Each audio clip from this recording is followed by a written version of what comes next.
Since they began dating 2 years ago, millions of words have been written and spoken about Prince Harry and Meghan Markle. It was the public outing that every dedicated royal watcher has been waiting for. Their lives have been analysed, their relationship scrutinised. But while journalists and commentators continue to have their say, two people know the story better than anyone: Harry and Meghan themselves. Ladies and gentlemen, Meghan Markle. In this programme, their speeches. It just wasn't right, and something needed to be done. Their interviews. So I'd love to have kids right now, but yeah, there's a process that one has to go through. And home movies. This is the aftermath of the audition. Meghan isn't, your typical type of royal bride. And I am burning up. She had put so much of herself out there. This is what I do at duck throw. All brought together for the first time. At the end of the day, I'm a human being. I'm just a normal person like you guys are. Their lives are an open book. And that means we've painted a very quick picture of them together. This is the story of Harry and Meghan, in their own words. Thank you so much.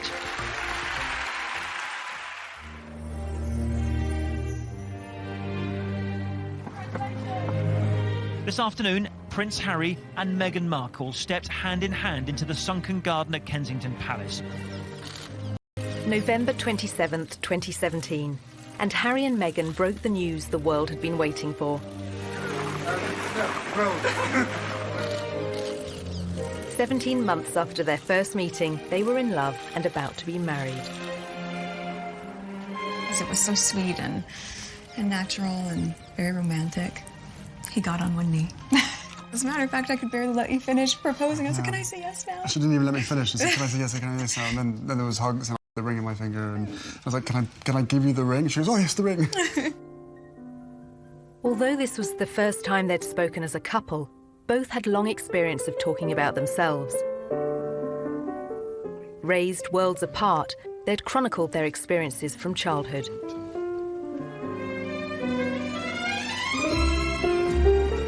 For Meghan, that was spent in Los Angeles, California, where she was born to her white father, Tom, and African-American mother, Doria. It was the late 70s when my parents met. My dad was a lighting director for a soap opera, and my mom was a temp at the studio. I like to think he was drawn to her sweet eyes and her afro, plus their shared love of antiques. Whatever it was, they married and had me. It was leafy and affordable. What it was not, however, was diverse. And there was my mom, caramel in complexion, with her light-skinned baby in tow, being asked where my mother was, since they assumed she was the nanny. Nice, huh? You like these ponytails? With both parents working in the Hollywood entertainment industry, Meghan developed an early love of the stage. She would often visit her father as he worked behind the scenes on a long-running TV sitcom. It was considered so risque, some viewers even organised a boycott. There was a show called Married with Children. Do you remember that Seen it, yeah, absolutely, yeah. So I grew up on the set of Married with Children every day after school for 10 years. I was there. Wow. I know. It's a very perverse place for a little girl who went to Catholic school, no less, to grow up. There were a lot of times my dad would say, Meg, why don't you go and help with the craft services room over there? This is just a little off-color for your eyes. I wasn't allowed to watch it at home. I could watch the end credits, so I could give the screen a kiss when I saw my dad's name go by. I mean, they seem very close as father-daughter, and I mean, she was a striking child. She was beautiful, and everyone would comment on how cute she was. But beyond that, and more important than that, was the fact she was just a very nice little girl. Very respectful, and just really a sweet kid to be around. Meghan's parents divorced when she was still at primary school. She and her mother Doria lived in a relatively comfortable neighbourhood. But LA at that time was riven by racial tensions, and in April 1992, they boiled over. The acquittal of 4 white policemen filmed beating a black motorist sparked nearly a week week of ferocious rioting. The city pretty much burned in South Los Angeles. The skies were black, ashes everywhere. We didn't know how far they were going to reach, or we didn't think they were going to stop. It was kind of just like being in another world. The violence claimed 63 lives. 2,000 people were injured and 12,000 arrested. As it spread north towards Meghan's school, the 10-year-old and her mother had to run for shelter.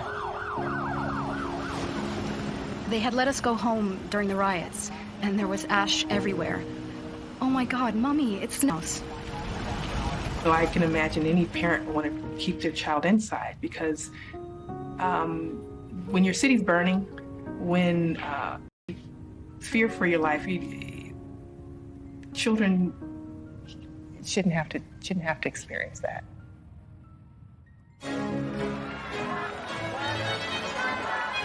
As Meghan was being raised in LA, Harry was growing up in London and in public. As the youngest son of the world's most famous woman, he was in the media spotlight from day one.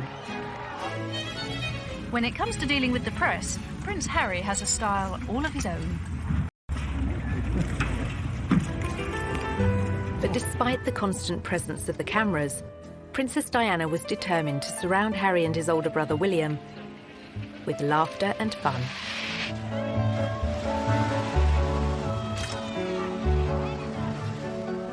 Our mother was a total kid through and through. When everybody says to me, so she was fun, give us an example, all I can hear is her laugh in my head. And that sort of crazy laugh of where there was just pure happiness shown on her face. When you look at Prince Harry as a child, there was always a sense that he was a lot more mischievous than his older brother, perhaps because he knew that he didn't have as much responsibility on his shoulders. One of her mottos to me was, you can be as naughty as you want, just don't get caught. She was one of the naughtiest parents. She would come and watch us play football and smuggle sweets into our socks. And I mean, literally walking back from a football match and having sort of 5 packets of Starburst, and just the whole shirt was just bulging with sweets. I think that very much appealed to Prince Harry's character and sense of humour, this idea that he could be a bit of a royal rebel like his mum and still get away with it. As part of his privileged upbringing, Harry was sent to Wetherby School in London's Notting Hill, where fees are more than £7,000 per term.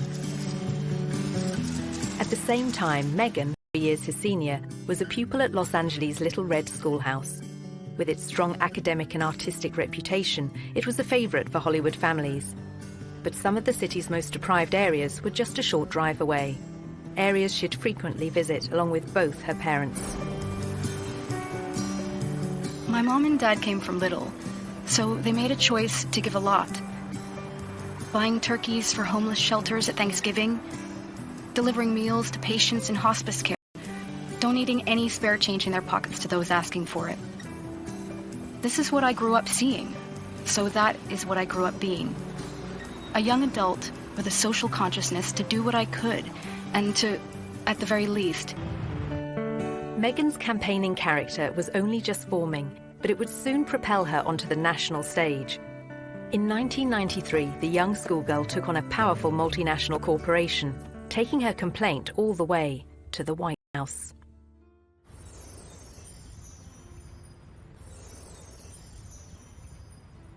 Ladies and gentlemen, please welcome Meghan Markle. As a successful actress, Meghan has used her profile to champion a range of different causes. Well, good evening. That doesn't feel like enough. But her campaigning efforts began long before she found fame. The fact that Meghan is interested in these causes, that's not new. It's not that she's taken up after a life of celebrity, that she's suddenly found out that she needs to help people.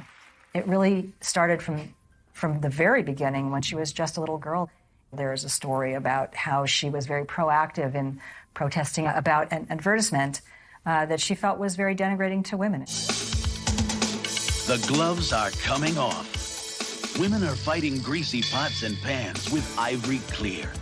The tagline said, "Women all over America are fighting greasy pots and pans. 2 boys from my class said, "Yeah, that's where women belong, in the kitchen."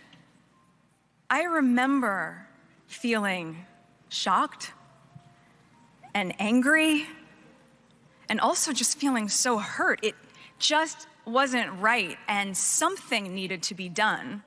My name is Meghan Markle. I'm 12 years old.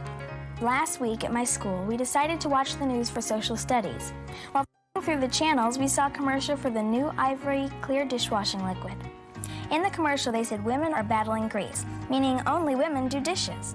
When I heard this, the boys... Meghan wrote to Procter & Gamble, the company behind the ad, to America's then First Lady Hillary Clinton, and to the US TV program Nick News, which sent a reporter to interview her. I don't think it's right for kids to grow up thinking these things, that just mom does everything. So I was wondering if you would be able to change your commercial to people all over America. Thank you, Meghan Markle. Incredibly, the 12-year-old's lobbying campaign worked. And it was roughly a month later when the soap manufacturer, Procter & Gamble, changed the commercial. The gloves are coming off. People are fighting greasy pots and pans with Ivory Clear.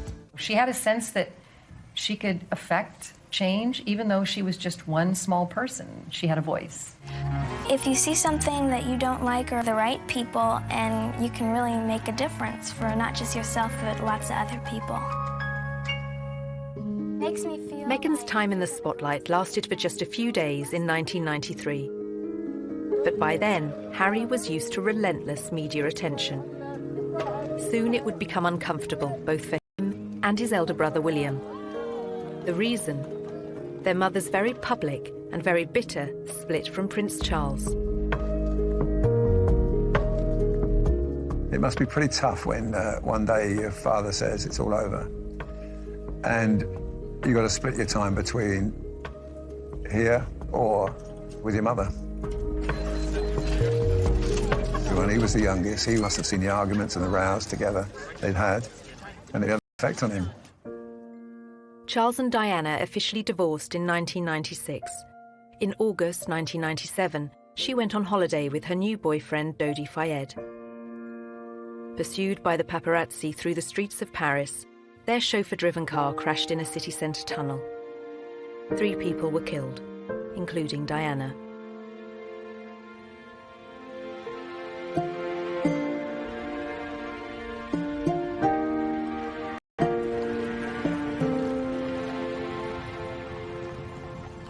My mother had just died, and I had to walk a long way behind her coffin, surrounded by thousands of people watching me while millions more did on television.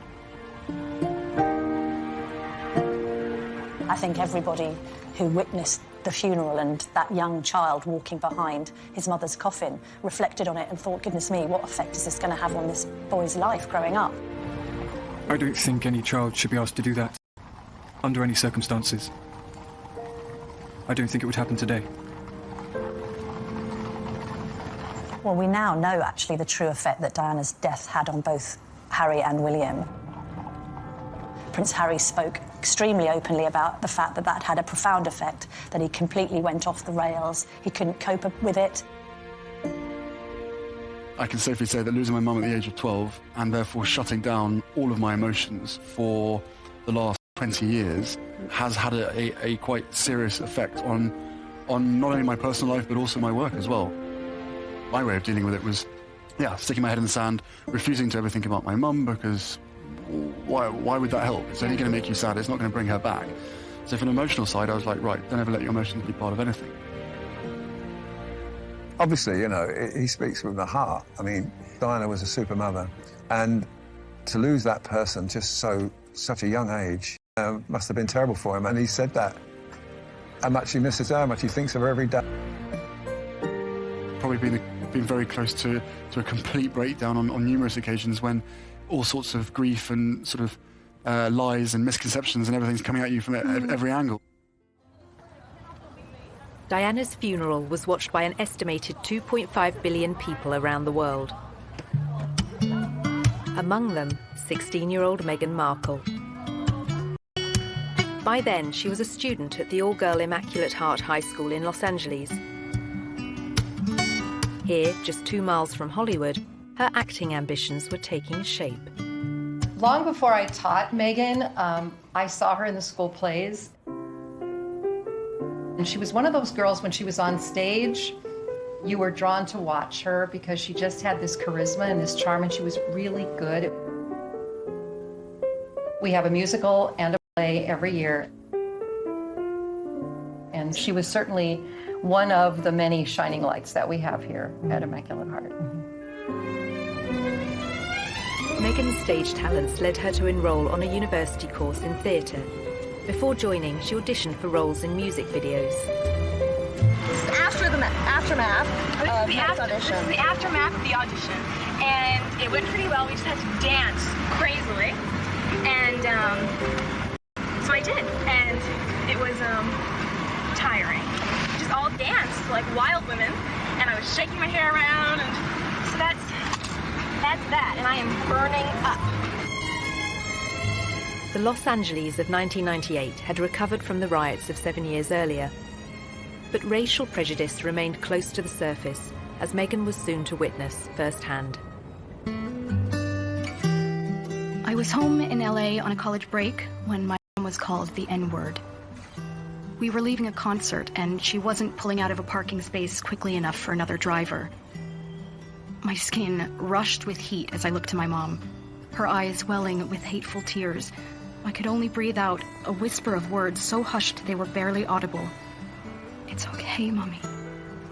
I was trying to temper the rage-filled air permeating our small silver Volvo.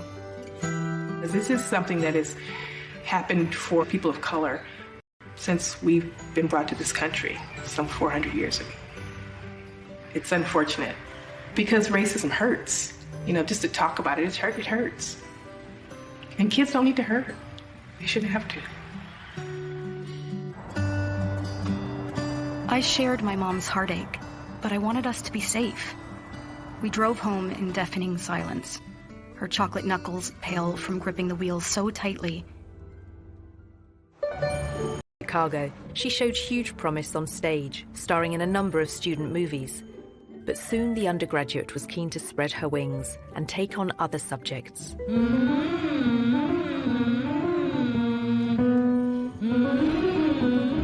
I had always been the theater nerd at Northwestern University. I knew I wanted to do acting, but I hated the idea of being this cliché, a girl from LA who decides to be an actress.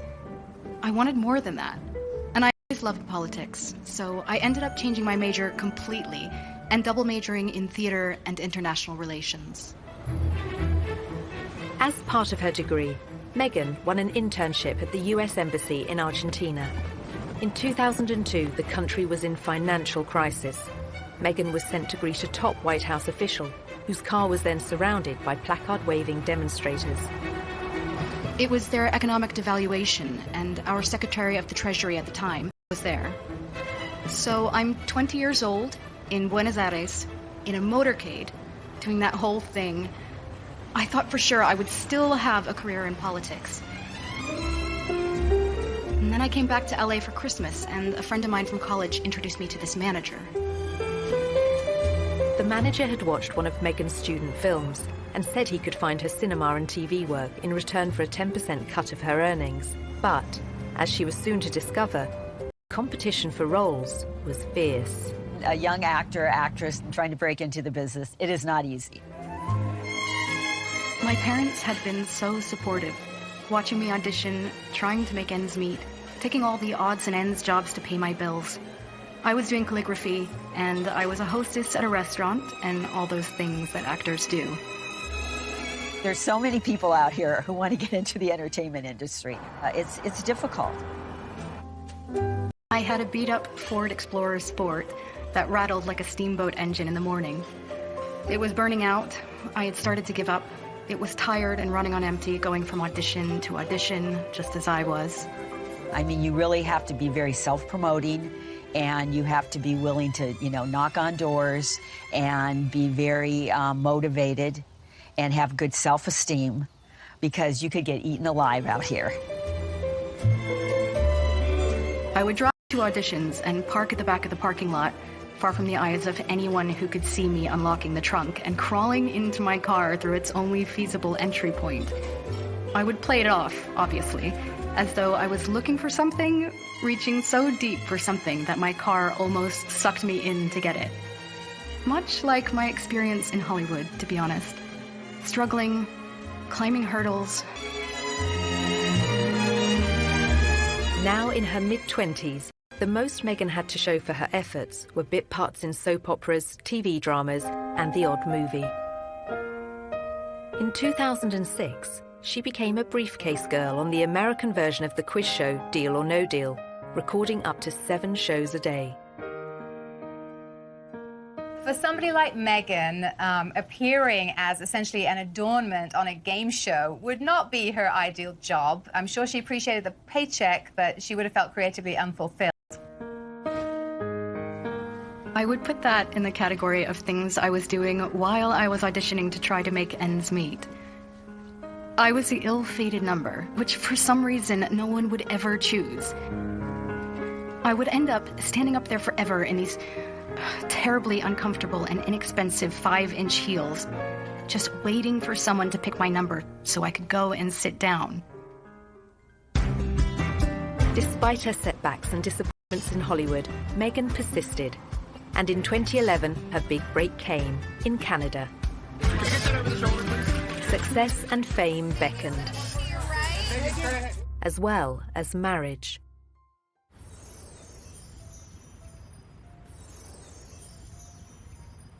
By her late 20s, Meghan Markle was still struggling to make it in Hollywood.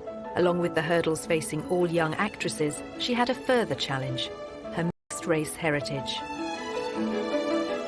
It took quite a few years for Meghan really to be comfortable with her identity.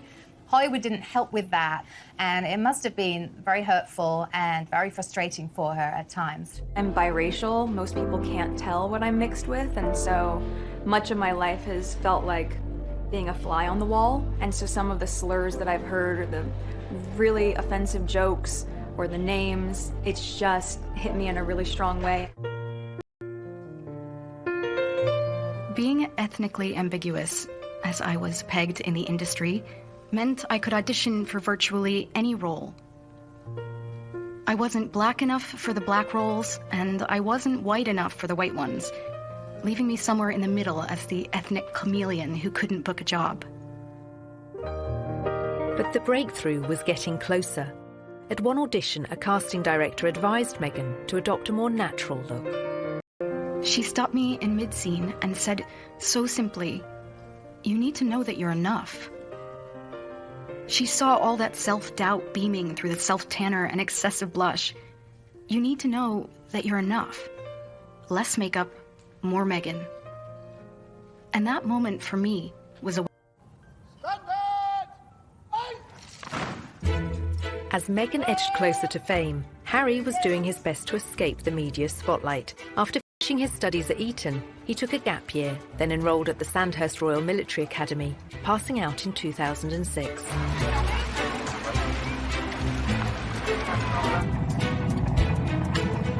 A year later, he served in Afghanistan. This is not a rehearsal.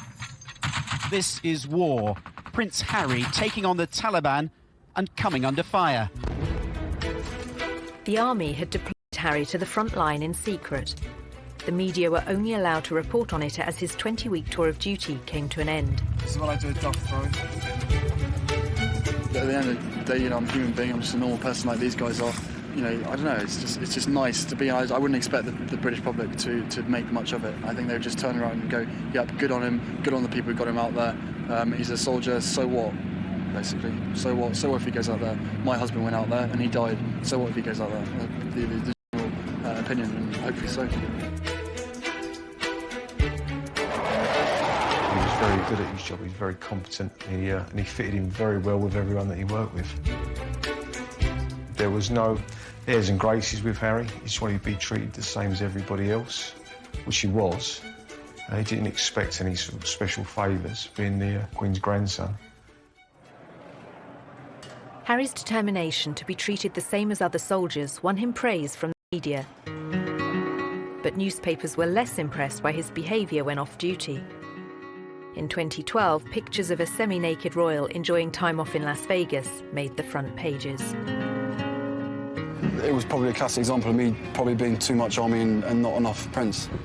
I don't really want to get into details of what I think or what other people think. You know, at the end of the day, I probably let myself down, let my family down, let other people down. But at the end of the day, you know, I was in a private area, and there should be a certain amount of privacy one should expect. Several months after the photos were published, Harry was on his second tour of duty in Afghanistan, this time as a captain and helicopter pilot.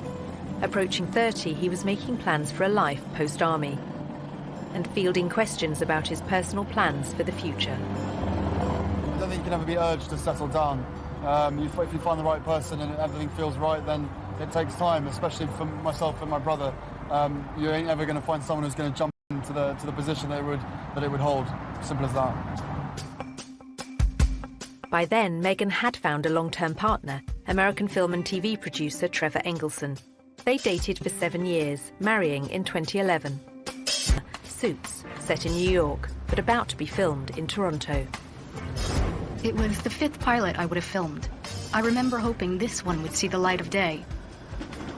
Never would I have imagined that this show would not just change my career, but also change my life. Meghan won the part of Rachel Zane, an ambitious young paralegal. After years of slog, it was her breakthrough role. The show proved to be a success. The USA cable network ordered a second series, and Meghan moved full-time to Canada to be near the studio. So Meghan chose not to live in, like, the poshest area of Toronto. She chose Seton Village, which is more laid back, tree-lined, and people keep to themselves. And that's exactly what Meghan did.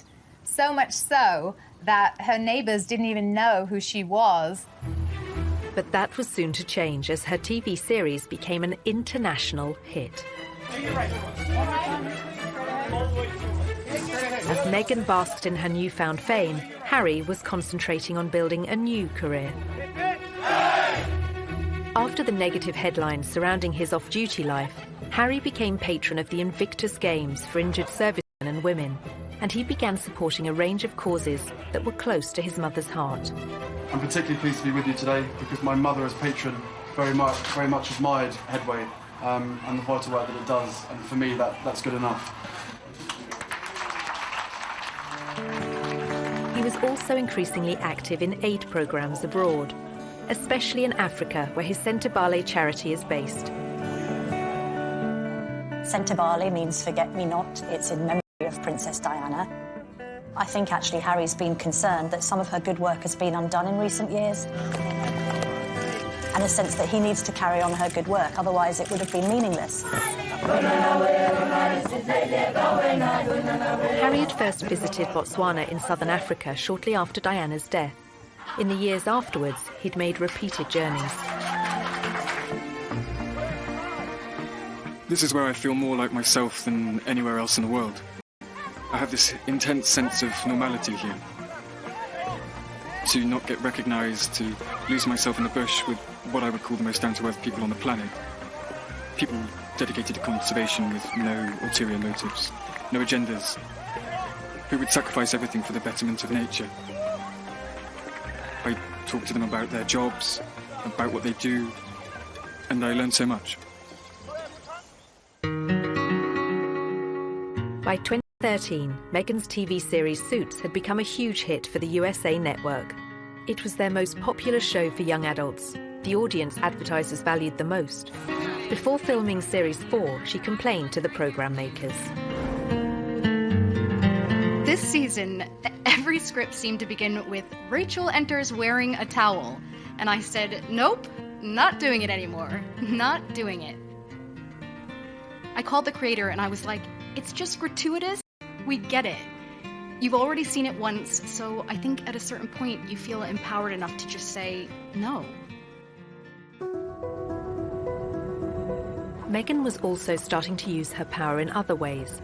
The charity World Vision made her a global ambassador, promoting sanitation projects in remote villages. Well, Meghan's visits to countries like Rwanda have focused on girls and women. All of these speak to her concern for female empowerment and really wanting to make a difference that way. You'll feel really good at the end of the day knowing that you've been a part of that. I gotta get these kids home. I'm gonna go take a picture with them.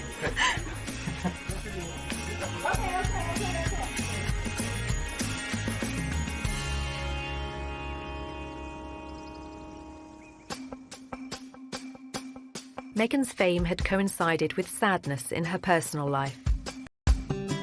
In 2013, she and Trevor Engelson divorced after 9 years together and 2 years of marriage.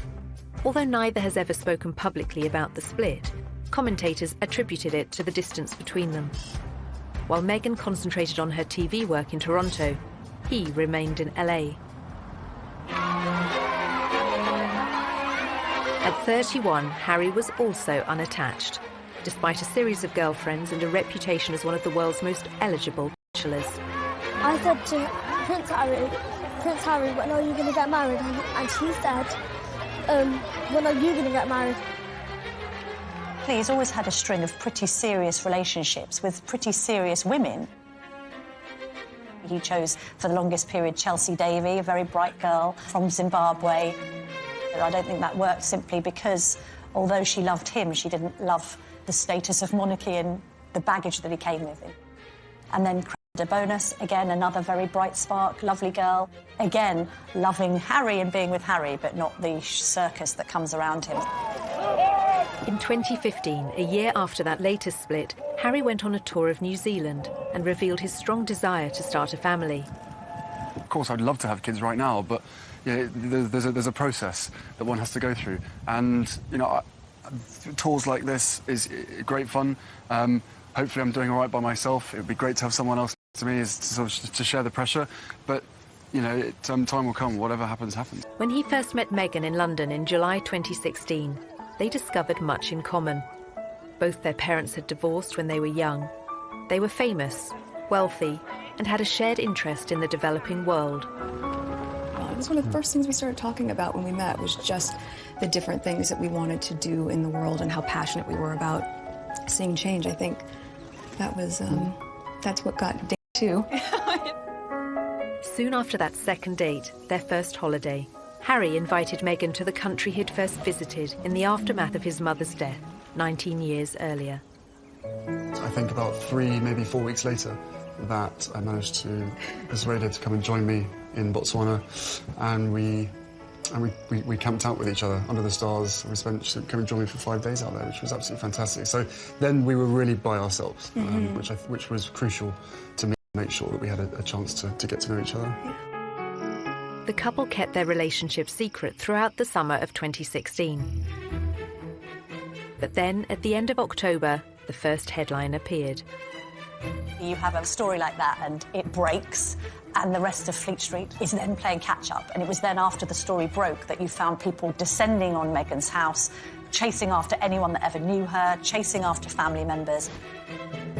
I think both of us were totally surprised by the reaction after the first 5-6 months of what we had to ourselves of what actually happened from then. So I think you can have as many conversations as you want and try and prepare as much as possible, but we were totally unprepared for what happened after that. Some reports concentrated on Meghan's family neighbourhoods in LA. Others focused on the breakup of her parents' marriage and her relationships with her half-sister and half-brother. There's a misconception that because I have worked in the entertainment industry that this would be something I would be familiar with. That I've never been part of tabloid culture. I've never been in pop culture to that degree. And I think we were just hit so hard at the beginning with a lot of mistruths that I made the choice to not read anything. But some of the coverage and comments incensed Harry.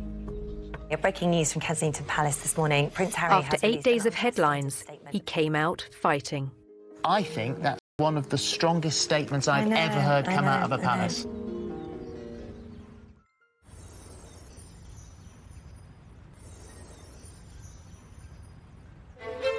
November 2016.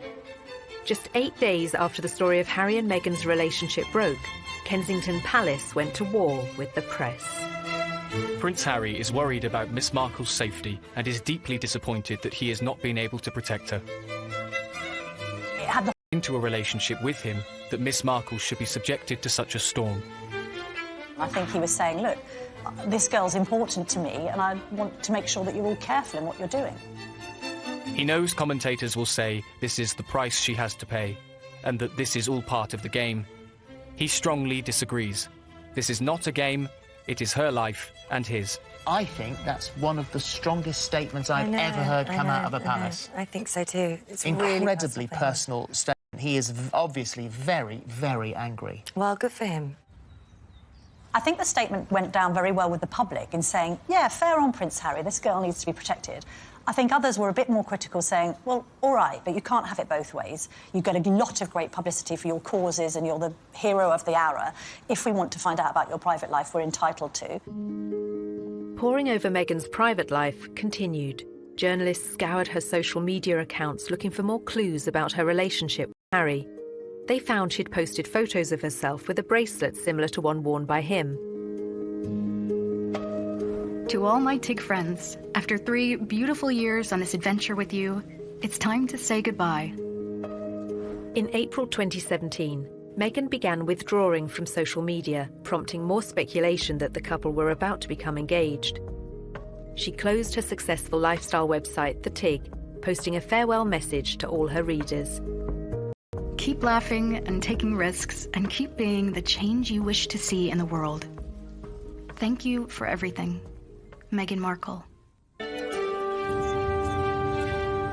In the early autumn of 2017, the couple was seen in public for the first time. Harry attended the 3rd Invictus Games in Toronto, and Meghan turned up in the crowd. It was the public outing that every dedicated watcher has been waiting for. Just 24 hours later, the couple abandoned any effort to keep their feelings for each other private. The setting for this first public date was extraordinary, with no attempts to hide away as they watched the wheelchair tennis at the Invictus Games. It was open to the public. Anybody could go and watch the wheelchair tennis match, although it has to be said, I don't know how many people were actually watching the wheelchair tennis match because a lot of people were watching Harry and Meghan. Just 6 weeks after their very public appearance, the couple had a very private moment. Meghan was staying with Harry at Nottingham Cottage, his 2-bedroomed home set within the Kensington Palace estate. He proposed, and she accepted. The ring is obviously yellow gold, because that's her favourite. And the main stone itself is jewellery collection to make sure that she's with us on this crazy journey together. And it's beautiful, and he designed it. It's incredible. Yeah. Make sure it stays on that finger. Of course. What do you think your mother would have thought of Meghan or said about Meghan? Oh, they'd be thick as thieves. Without question. I think she would be over the moon, jumping up and down, so excited for me. But then, as I said, would have probably been best friends with Meghan. So no, it is days like today when I really miss having her around and miss being able to share the happy news. But with the ring and with everything else that's going on, I'm sure she's with us. I'm sure she's with us. Jumping up and down somewhere else.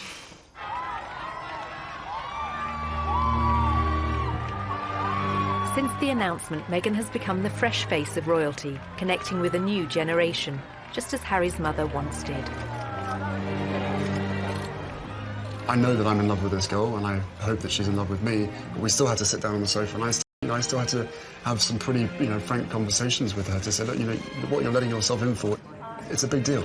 It's not easy for anybody, but I know that, at the end of the day, she chooses me, and I choose her. And therefore, whatever we have to tackle together or individually will always be us together as a team. After a life spent on the other side of the Atlantic, Meghan is now planning to become a UK citizen. She and Harry have also spoken of their wish to tour the Commonwealth. But now, with their wedding fast approaching, their focus, for the moment, is firmly on May the 19th. We're a couple. We're in love. I'm sure there will be a time when we will have to come forward and present ourselves and have stories to tell. But I hope what people will understand is that this is our time. This is for us. It's part of what makes it so special that it's just ours. But we're happy. Personally, I love a great love story.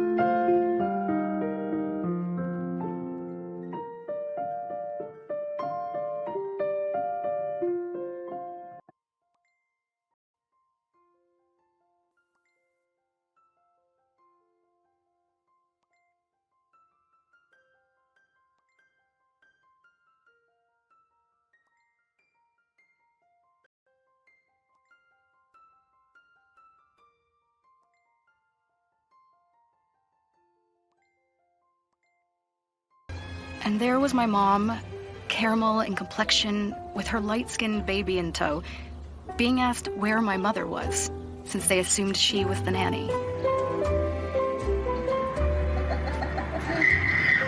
Nice, huh? You like these ponytails? With both parents working in the Hollywood entertainment industry, Meghan developed an early love of the stage. She would often visit her father as he worked behind the scenes on a long-running TV sitcom. It was considered so risque, some viewers even organised a boycott. There was a show called Married with Children. Do you remember that show? Yeah, absolutely, yeah. So I grew up on the set of Married with Children every day after school for 10 years. I was there. Wow. I know. It's a very perverse place for a little girl who went to Catholic school, no less, to grow up. There were a lot of times my dad would say, Meg, why don't you go and help with the craft services room over there? This is just a little off